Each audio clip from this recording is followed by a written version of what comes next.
Welcome to the Rim Brake Rodeo. We hope this video helps. Begin by warming the engine to operating temperature so fluid and electronics are at normal conditions. This prevents false learning. Park on level ground, set the parking brake, and chock the rear wheels for safety.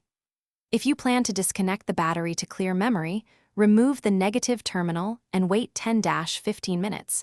But remember, this can erase radio presets and may require the immobilizer code. Keep an OBD-ROMAN2 scanner and basic hand tools nearby for diagnostics or reconnecting terminals. With the car warmed and safety measures in place, perform a manual adaptive reset by starting the engine, and with brake-applied shift sequentially through park, reverse, neutral, drive, and sport, holding each gear for 2-3 seconds to exercise clutch packs.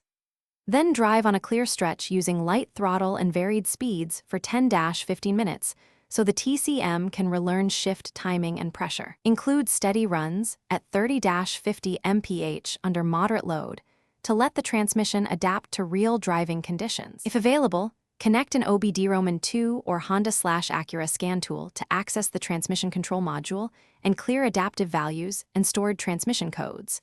Follow tool prompts to confirm the reset. After clearing, perform a follow-up 10-15-minute drive cycle with varied speeds and light loads, then rescan for any returning codes. Verify transmission fluid level and condition. Low or burned fluid can mimic adaptive faults. If harsh shifts, slipping, or limp mode continue, consult a certified technician for pressure tests or TCM updates.